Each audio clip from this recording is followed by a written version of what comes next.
Bonjour à tous et bienvenue sur Séphiroth et compagnie. Je vous retrouve après un très beau tirage pour la nouvelle lune de dimanche. Je vous retrouve pour le tirage de la deuxième semaine de mars. Donc, j'ai demandé véritablement un cheminement en fait pour accéder à la vie, aux libérations, enfin à tout ce que vous souhaitez, pour toujours aller vers des simplifications. Voilà, le but étant ça, pour arriver justement à vivre ce beau moment présent dont on nous parle ici. Donc, j'ai des messages assez forts. J'ai un très très beau tirage pour cette deuxième semaine de mars. Donc, avant de démarrer, je vais vous souhaiter vraiment de profiter pleinement de ces énergies. Vous savez que ce que je transmets, c'est une base d'inspiration avec lesquelles vous pouvez effectivement travailler, évoluer. Ça n'est pas du tout cuit, je dirais. C'est au contraire des propositions que l'on saisit ou qu'on ne saisit pas pour pouvoir continuer sur notre chemin et puis arriver à de plus en plus de joie et d'amour de la vie. Alors, je vais commencer par les lettres hébraïques. Bon, petite chose à noter, c'est que justement, je retrouve mon P sophite en deuxième lettre, ce qui est intéressant. Et je commence cette fois-ci par le Shin. Le Shin étant, c'est l'avant-dernière lettre, donc 21e lettre de l'alphabet hébraïque, qui va parler vraiment justement de réunifier le cœur, le cerveau et le corps. Hein. Vous voyez les trois branches de la lettre.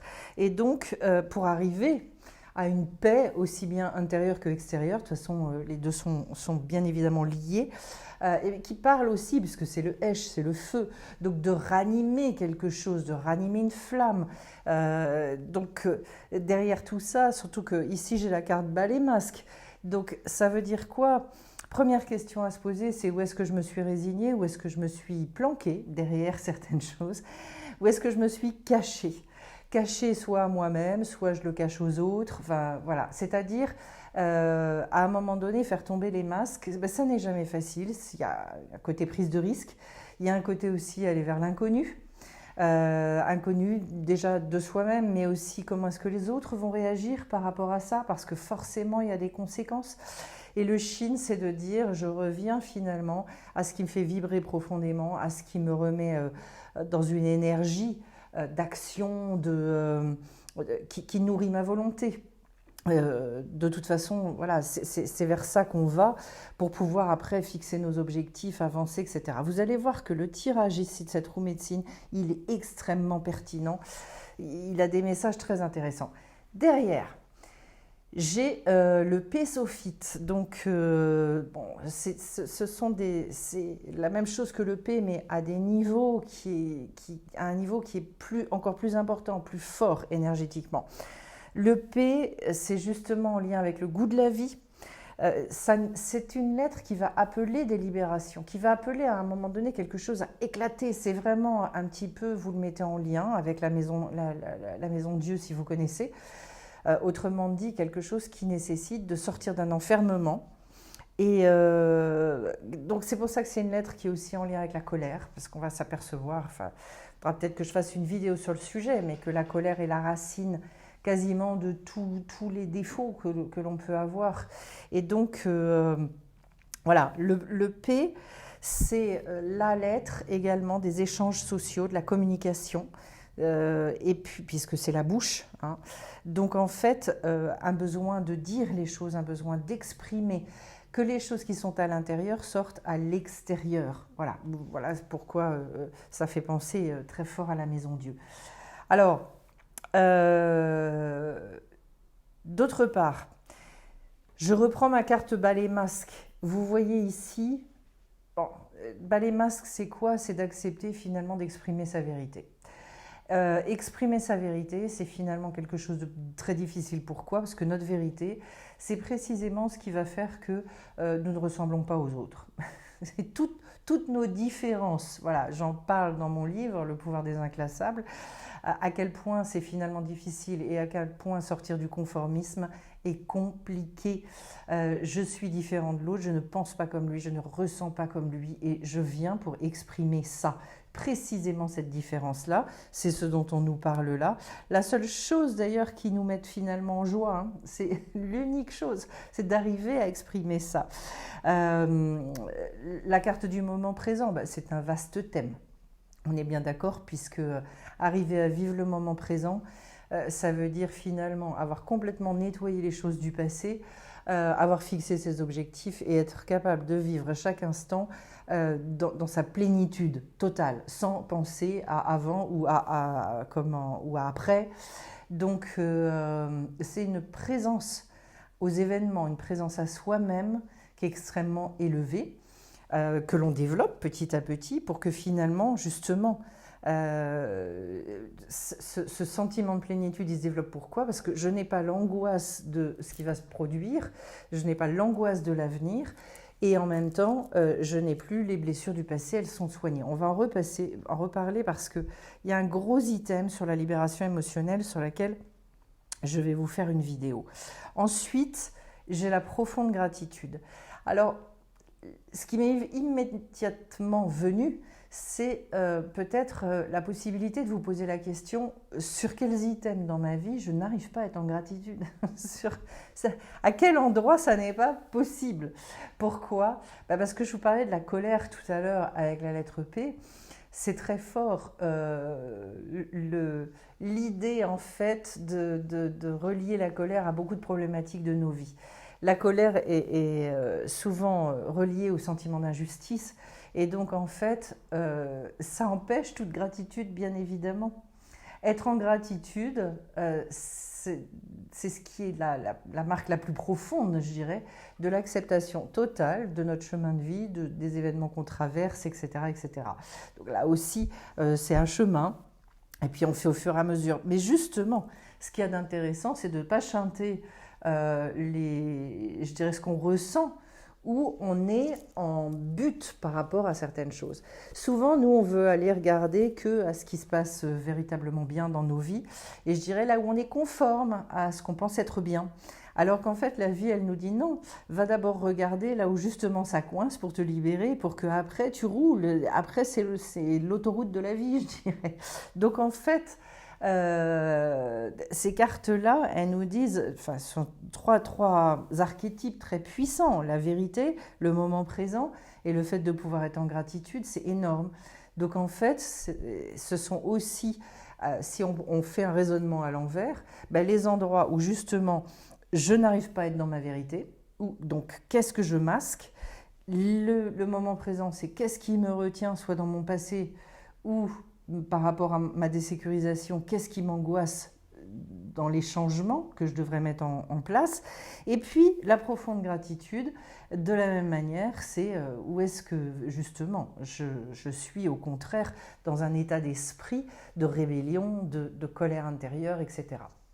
Alors, et souvent, il faut faire un travail pour aller rechercher, parce que la plupart du temps, comme la colère est conçue comme quelque chose, enfin, elle n'est pas conçue, mais elle est prise comme quelque chose de négatif, eh bien, elle est très souvent masquée par bien d'autres choses, comme la tristesse, comme plein de choses. Mais il n'empêche que derrière tout ça, c'est toujours la colère. Voilà, il faudra aussi que je fasse une vidéo là-dessus. En tout cas, je vais rentrer dans ma roue médecine et je vais commencer pour rentrer ici par le sud-est avec le messager d'air. C'est donc un cavalier, l'équivalent du cavalier, au niveau, cette fois, de la tête. C'est la seule d'ailleurs carte d'air que j'ai. J'ai autrement, et c'est assez équilibré pour le reste, 3 cartes d'eau et 3 cartes de terre. Intéressant parce que tout de suite, c'est pour ça que je vous dis qu'il y a quelque chose au niveau émotionnel. Comment relier finalement le côté émotionnel et faire en sorte d'inscrire des choses dans la matière, mais en travaillant vraiment sur cet aspect-là. Le messager d'air, alors les messagers finissent véritablement toute la série du tarot, hein, du signe. Donc ici, l'épée se termine pour rentrer après dans le cœur. Ce qui est très intéressant, c'est que justement, on va finir notre tirage par l'as de coupe. C'est le centre du tirage. Le messager d'air, eh bien en fait, c'est un courage inouï. Et justement, c'est l'archétype de la personne qui n'a pas peur. J'ai dépassé mes peurs. Donc, je vous parlais du besoin de sécurisation tout à l'heure.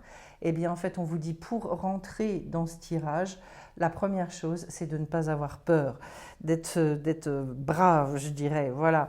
Il y a un côté impétueux chez ce cavalier qui est fonceur, qui est dynamique, qui est tenace. C'est un petit peu le rouleau compresseur. Voilà.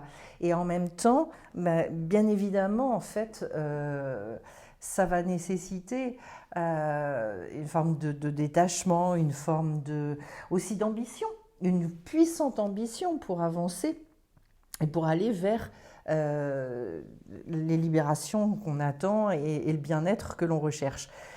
Dans sa forme, je dirais, négative, ce cavalier, il peut être la marque d'une sorte d'épuisement, de vouloir aller trop vite, donc finalement d'avoir une ambition débridée où je veux tout faire pour après-demain. Voilà. Mais autrement, on nous dit très clairement là de rentrer avec courage, avec force. C'est pour ça que j'aime bien l'idée du rouleau compresseur. C'est-à-dire, je fais les choses quotidiennement, mais je sais que c'est profond et ce que j'ancre, ça va être puissant. Ensuite, je rentre au niveau dans le sud, c'est vraiment le côté matériel des choses, notre monde concret. J'ai la carte de la tempérance, que j'ai eue d'ailleurs dans le tirage sur la Lune. Alors, tempérance, eh bien, c'est tout l'équilibrage des énergies. Tout ce qui va vous permettre de retrouver une fluidité, une nouvelle respiration, un nouveau souffle. C'est une très jolie carte qui nous parle vraiment de la manière dont finalement on harmonise les choses dans notre vie. Je vous invite d'ailleurs à aller écouter, si vous ne l'avez pas fait, le tirage de la nouvelle lune parce qu'il y a des très beaux messages autour de cette notion-là. Donc finalement, c'est de retrouver la paix et la sérénité. Donc besoin de travailler là-dessus. À chaque fois qu'on a une carte, ça ne veut pas dire qu'on nous la porte. J'en profite pour dire qu'au niveau du travail que je fais, c'est pas du tout, tiens, cette semaine, donc ça va être paix et sérénité. Non, si j'ai cette carte-là, ça veut dire qu'on est invité à travailler sur ces items, au contraire, voilà. Et donc en fait, il est question justement avec cette carte-là aussi d'alléger son passé, de retrouver plus de légèreté, de dépasser une certaine forme de bazar, de confusion, remettre de l'ordre, voilà. Et avec cette carte de tempérance, il y a un côté aussi qui va être lié du coup, comme je vous l'ai dit, à la respiration, donc au corps. Comment j'arrive à gérer cette respiration, la respiration étant dans la symbolique, et finalement la manière dont je gère cette force de vie qui m'est donnée. Donc, voilà, il y a beaucoup de pistes et vous pouvez regarder dans votre vie où est-ce qu'il y a des gros déséquilibres, ne serait-ce que dans la manière justement de traiter ce corps. Alors, si je continue maintenant ma roue, j'en arrive aux 4 dos. Donc ça y est, on a notre première carte de coupe, donc c'est-à-dire en fait qui est liée aux sentiments, aux émotions. Eh bien, ici, c'est le fait de pouvoir asseoir les choses sur quelque chose de solide, sur une forme de confiance en soi, de confiance en l'autre. Le 4, je dirais, c'est l'établissement d'une forme de sécurité intérieure. Donc justement, se rassurer suffisamment à l'intérieur de soi pour après aller vers le degré proprement des émotions et où on va retrouver la reine de terre. Donc, trouver une stabilité, une stabilisation. C'est à un moment donné, finalement, je ressens à l'intérieur de moi une forme comme je dis souvent, une barre de titane. Voilà. C'est-à-dire, ma sécurisation, je ne la cherche plus à l'extérieur. Non, en moi, je ressens quelque chose de suffisamment stable, fort. Et donc, en fait, je vais pouvoir m'appuyer là-dessus. Pour aller vers quoi? Pour aller vers une reine de terre La reine de terre, alors là déjà on retrouve l'ancrage, on a le roi et la reine, on a les deux niveaux, je dirais, et le masculin et le féminin. Au niveau émotionnel, je dirais que justement cette reine de denier, elle a un véritable désir de se dépasser dans la matière. Ça veut dire que c'est un traitement des émotions, vraiment. Qu'est-ce que j'appelle traiter les émotions? J'appelle les nettoyer pour qu'on soit extrêmement au clair et qu'on soit plus le jouet, le jeu de nos émotions, mais qu'au contraire, on arrive à une forme de maîtrise de ces émotions. Et ça, c'est pas simple, c'est pour ça que je vais faire une vidéo sur les libérations émotionnelles, parce que là aussi, on entend beaucoup de choses et que y a des fois, ça peut être culpabilisant de se dire mais comment se fait-il que moi, c'est pas si simple? Donc, je vais faire quelque chose là-dessus. Cette reine-là, en fait, elle a un côté très tenace aussi. Je dirais que rien ne peut la dévier de ce qu'elle s'est fixé, des intérêts qu'elle a. Et là, notre intérêt, c'est vraiment le fait d'arriver à cet équilibre émotionnel profond. Donc finalement, eh bien, je dirais par où ça passe avec cette reine-là? Par le côté généreux, par le côté très patient et par le côté pragmatique. C'est-à-dire comment je gère mes émotions. Eh bien, c'est justement, j'en parlerai dans la vidéo, mais c'est pas un petit rituel qui va faire que d'un seul coup, paf, le truc il va sauter. Non, il y a des, voilà, très pragmatique, très ancré. Et je dirais qu'elle est la marque justement du fait que on est absolument sûr que c'est fait et que c'est terminé et qu'il n'y aura plus à y revenir. Donc en fait, c'est retrouver un ancrage en soi qui est énorme. Et il y a aussi le fait d'accepter son côté animal. Alors j'aime bien ça, parce que justement, pour nettoyer ses émotions, ça veut dire qu'il faut aller vers ce côté, cette animalité, qui n'est pas du tout une notion négative, pas du tout, mais qui est et qui représente je dirais, tout ce côté pulsionnel qui est très très lié à notre humanité et qui a besoin à un moment donné, je dirais, d'être dompté. Voilà, pour ne plus subir ça, mais au contraire s'en servir comme un outil. Et Dieu sait que le monde émotionnel a des richesses insoupçonnées. Si je continue derrière, je vais vers la carte de l'appel. Avant d'arriver, là j'ai un très gros message au niveau du mental. La carte de l'appel nous dit coincé entre le monde émotionnel et le mental, ça veut dire que là, il y a forcément des petits bugs et on s'appelle à délibération. C'est chouette comme tout d'avoir cette carte de l'appel parce qu'en fait, c'est un degré 20 et que pour moi, une des plus belles cartes des arcanes majeures du tarot, vraiment. Ça parle justement d'une énergie nouvelle qui vient. Donc, comme on travaille dessus avec tempérance, je dirais qu'on a tout de suite notre réponse et d'une sorte d'éveil qui va permettre justement des guérisons, qui va permettre de ne plus avoir les souffrances liées au passé. Voilà. Donc, je veux dire, le tirage est quand même très très clair. Et comment est-ce qu'on atteint ça? Justement par la voie du cœur. C'est bien pour ça que c'est là qu'il y a besoin d'aller travailler pour pouvoir, à un moment donné, avoir vraiment cette sensation d'accomplissement, cette sensation d'accepter complètement notre part d'ombre aussi, de ne plus être dans la culpabilité, dans le jugement moral, etc. Et avec la carte du jugement, il est aussi question de travail sur l'aspect généalogique de notre vie. Donc tout ce qui est transgénérationnel, c'est intéressant. Et c'est la carte où on dépasse tout ressentiment, je dirais tous les poisons du cœur. Voilà, cette espèce de venin qui circule quand on a été blessé après. Très intéressant d'ailleurs que dans l'archétype, la Torah, elle parle du serpent, parce qu'en fait, il y a deux effets à la morsure. Il y a la morsure elle-même, qui finalement n'est pas la plus grande des douleurs, ça pique rapide et voilà. Mais en revanche, ce qui est terrible, c'est qu'après la morsure, il y a le venin. Et que c'est ce venin-là qui après se distille partout et fait qu'on va se trimballer pendant X temps. Voilà. Si on ne traite pas, eh bien finalement, on garde en nous je dirais, ces ressentiments, éventuellement cette amertume, cette aigreur, etc. Alors, qu'est-ce qui se passe au niveau du mental? Eh bien là, c'est très intéressant parce que justement, j'ai un 2 de terre et que au niveau du 2 de terre, il est question d'arriver à s'adapter, à prioriser, de retrouver une forme de repos aussi au niveau de sa tête.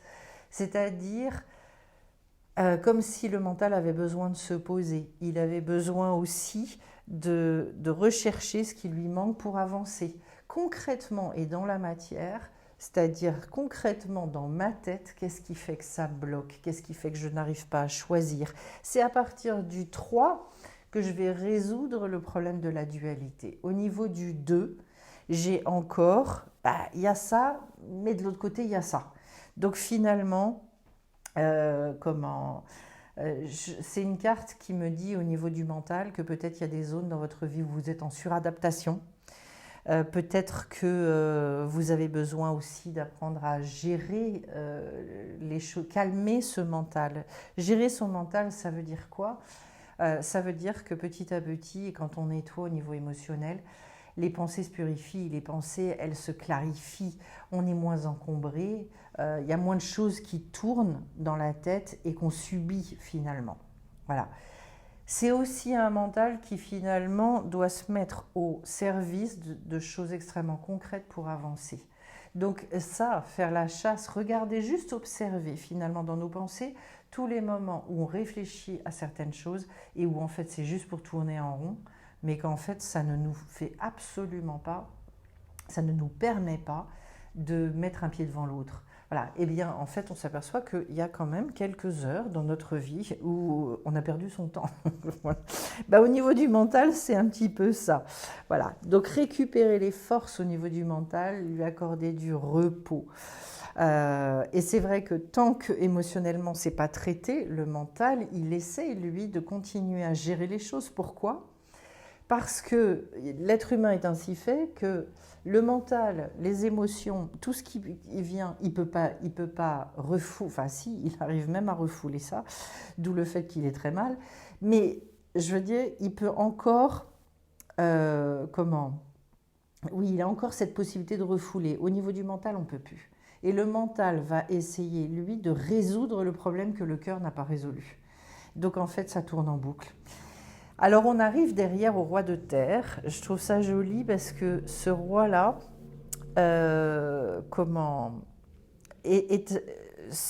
représente, voilà, le fait de régner sur le non-agir. C'est tout un programme. Régner sur le non-agir, ça veut dire quoi? Ça veut dire justement être capable d'être dans le moment présent à des hauteurs extrêmement élevées. Autrement dit, je ne suis pas en train de courir sans arrêt après les choses pour me rassurer, mais au contraire, je fais tout en conscience. Il n'y a pas de déperdition d'énergie du tout, en fait, avec ce personnage-là, pas de gaspillage. Donc, en fait, c'est quelqu'un qui est efficace dans tout ce qu'il fait, dans son travail, etc. C'est vraiment quelqu'un qui est dans le présent. Plus dans le présent que lui, c'est difficile. C'est aussi quelqu'un qui a un degré d'acceptation énorme des aléas de la vie. Le résultat, c'est que en fait, tous les changements, il les accepte. Et il se dit, j'en profite, c'est autant de choses qui me font avancer et j'y vais. Finalement, il arrive justement par le biais de cette acceptation totale, eh bien, il arrive à faire en sorte d'être un roi. Donc voilà, toute sa vie, il est le roi de son royaume. Donc il décide en conscience. C'est quelqu'un qui est productif, c'est quelqu'un qui est extrêmement responsable. Voilà, cette carte-là, elle nous parle vraiment d'une posture de succès, d'une posture de progrès très régulier. Tout ce qui va faire que les choses vont évoluer et bouger dans la matière. Et puis derrière, pour arriver à quoi au niveau spirituel, j'arrive à un 8 d'eau. Là, c'est intéressant parce que on revient cette fois-ci, et on finit avec 2 cartes de coupe. Et donc le 8, au niveau spirituel, nous indique justement qu'on arrive à toucher du doigt cette plénitude dans le cœur, avoir un cœur plein. Aimer tout, aimer ce qu'on fait, aimer les gens qu'on rencontre, aimer, etc. C'est-à-dire que c'est un degré de proximité avec soi-même et avec les autres qui est énorme. Donc c'est la paix du cœur. Voilà, on va dire comme ça, c'est un vrai et profond shalom. J'ai l'impression, et d'ailleurs, en disant le mot, je reviens à la lettre Shin, qui est vraiment de retrouver ce shalom. La lettre Chine résume très bien tout le tirage, hein, puisque c'est vraiment au travers de cet alignement dont on a parlé, c'est une manière de se remettre dans une tranquillité, dans un calme intérieur extraordinaire, et à ce moment-là de retrouver une très grande efficacité et de pouvoir vraiment jouir de la vie.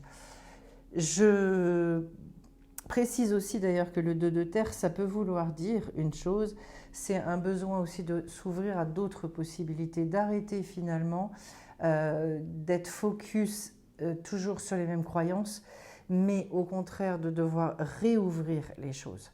Parce qu'en fait, il y a d'aller rechercher oui, d'autres possibilités de gérer, d'organiser votre vie, etc. Pour retrouver un équilibre. Il y a des fois, et quand on voit que quelque chose ne fonctionne pas, ça veut dire qu'il faut remonter les manches et se dire une bonne fois pour toutes, et ben donc je vais essayer autre chose. Voilà, concrètement. Je finis le tirage avec la carte de l'As d'eau. Voilà, moi je suis une grande fan des As, j'adore ça. Pourquoi? Parce que ça nous parle beaucoup de réunification et puis parce que ça nous parle aussi d'une énergie complètement neuve, une énergie qui revient. Je vous avais dit, on commençait par le messager d'air qui ouvrait la porte après à cette carte d'As d'eau. Et donc c'est toute la puissance de l'amour avec un grand A. De tous les sentiments finalement. Et donc en fait ce qu'on vous dit là aussi, c'est d'accepter l'intégralité. La part d'ombre, la part lumineuse de vous, etc. De toute façon, l'être humain, il est construit de cette manière-là. Moi, je vais vous dire, si on réfléchit 3 secondes, il ne faut pas plus, hein, même si c'est un peu beaucoup, mais quand vous voyez autour de vous, est-ce que vous avez déjà rencontré une personne où vous vous dites, cette personne-là, de toute façon, c'est que lumière. Voilà.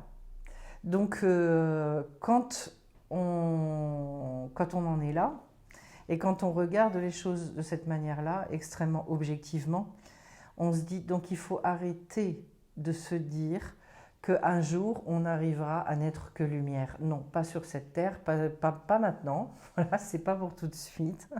C'est pas comme ça que ça marche. Et que même des très grands hommes qui ont foulé cette terre, eux aussi avaient leur part d'ombre, et on la connaît que trop bien. Sur des très grands personnages, mais qui ont amené des choses extraordinaires dans le monde, mais qui malgré tout, oui, avaient leur zone d'imperfection et leur zone de difficulté propre. Et c'est normal parce qu'on est humain et que c'est comme ça. Donc finalement ici, cet as-là nous invite véritablement, je dirais, à être déjà dans cette reliance à soi-même, faire l'unité avec soi-même, faire l'unité avec les autres. Voilà. C'est l'as d'eau, c'est comme ça recouvre tout notre monde émotionnel, c'est aussi bien l'amour que la haine, je dirais aussi ces élans du cœur extraordinaires, que le côté plus égoïste, que c'est tout ça, voilà. Mais on avance avec ça et ça nous fait avancer très fort. Alors, avant de finir ce tirage, je vais reprendre aussi mes petites cartes de l'oracle origine que j'aime beaucoup. Hop. J'ai les rêves. Alors, c'est pareil, ça c'est fabuleux parce que à 2 reprises dans le tirage, et pas avec ce jeu-là, hein, dans le tirage sur la nouvelle lune, j'ai eu la carte du rêveur avec l'oracle quantique. Donc, c'est marrant de retrouver ce côté rêve. Voilà, le soleil et l'union. C'est génial, je suis contente d'avoir le soleil parce que j'ai quelque chose à vous dire dessus. Je vais y aller tout de suite pour être sûre de ne pas l'oublier d'ailleurs. La carte du soleil, j'en parlais de l'ombre et de l'obscurité. Et à un moment donné, en fait, c'est bien, il faut traiter ces parts d'ombre, ces parts qui nous enquiquinent, qui nous empêchent de vivre. Pourquoi? Pas parce que c'est mauvais, c'est sale, ou... Non, il n'y a pas de connotation morale derrière tout ça. C'est simplement parce que ces parts-là, elles nous empêchent d'avancer, elles nous empêchent d'accéder à la vie. Ce sont des choses qui nous amènent qu'à la mort, au ressassement, à la perte de temps, à tout ça. Tout ce qu'on ne veut pas, en fait. Or, le soleil, c'est ce qui va faire que l'obscurité disparaît. C'est tout bête, c'est tout simple. C'est-à-dire que quand on s'accroche et quand on regarde vraiment au côté lumineux des choses, ben, il y a un moment où ça décoince, il y a un moment où ça décroche. Et c'est, je dirais, il y a des fois, ce sont des choses tellement simples, mais vous savez, la grande puissance, la grande puissance d'une personne, c'est une capacité finalement à rester là-dedans, à être toujours dans la transmission de choses qui sont chaleureuses, agréables, positives, etc. Ce qui est terrible, on peut passer, on peut écrire des milliers, des millions de livres sur les horreurs de notre monde. Bien évidemment, la seule chose, c'est que ça ne va pas aider notre monde à en sortir. Et donc, rêver la carte du rêve à côté de la carte du soleil, c'est extraordinaire. Parce que c'est ça, moi je veux rêver dans la lumière, je veux rêver des choses qui sont des choses chaleureuses et positives et qui vont faire que justement notre monde, eh bien même si de l'autre côté il y a beaucoup de lourdeur, mais il va y avoir aussi beaucoup de légèreté, beaucoup de beauté. De toute façon, ce monde, il a, encore heureusement, il recèle énormément de beauté. Donc voilà, ne serait-ce que la vôtre, ne serait-ce que celle que vous avez à l'intérieur de vous, celle que vous pouvez exprimer dans ce monde, eh bien rêvez là-dessus, mais allez-y, ouvrez le champ des possibles parce que c'est à partir de ça, c'est à partir du rêve que finalement tout s'ouvre. Et puis je reviens à cette carte de l'union dont on a beaucoup parlé. Quand on parle d'alignement, quand on parle de tout ça, c'est-à-dire finalement, waouh, je me remets dans cette espèce de réunification intérieure. Voilà. De toute façon, je ne peux pas, moi, créer de l'unité, de la réunification, du lien avec l'extérieur si déjà, en moi, c'est le bazar et que ça se bat déjà en moi. Dans ces cas-là, je vais me battre avec tout le monde. C'est très rigolo d'ailleurs parce qu'en fait, et en même temps, enfin rigolo, je ne sais pas si c'est le bon terme, mais de toute façon, notre vie extérieure étant le reflet de notre vie intérieure, les gens qui sont en bagarre constante avec les gens à l'extérieur, ça veut dire qu'à l'intérieur, c'est la bagarre aussi. Donc, vous voyez ce côté-là qui est à regarder et qui parfois nous fait prendre conscience, même si c'est un peu difficile à entendre, mais nous fait prendre conscience. Oui, donc effectivement, si ça me fonctionne bien en reflet et en miroir, mais ça veut dire que ma vie, elle est le reflet de ce qui se passe en moi. Alors ça ne veut pas dire que c'est une fatalité, ça veut dire que tout simplement, je peux relever mes manches et me dire, allez hop, je vais me débarrasser de tout ce dont je ne veux plus par rapport à tout ça. Voilà, eh bien écoutez, je vous remercie d'avance pour vos petits likes, vos commentaires. Merci de vos petits clins d'œil, ça fait toujours bien plaisir sur la chaîne. Je vous retrouve bien vite de toute façon pour la vidéo donc, sur la libération émotionnelle parce que je pense que ça peut, je dirais, réconcilier certains avec ce terme. Voilà, vous donner des pistes. Et puis pour ceux qui le souhaitent, donc il y a la nouvelle lune qui va être fêtée, j'allais dire, oui c'est la fête, dimanche à 14 h si vous voulez nous rejoindre, vous vous inscrivez, je vous envoie le lien via Zoom. Et puis plein d'autres choses, vous pouvez aller regarder l'actualité sur une vidéo que j'ai faite récemment ou sur le site. Et puis je le précise, donc nouvelle formation sur les Gilgoulim, les réincarnations qui commencent fin mars. Voilà, et bien écoutez, plein de belles choses à chacun et à très vite sur la chaîne. Bye bye.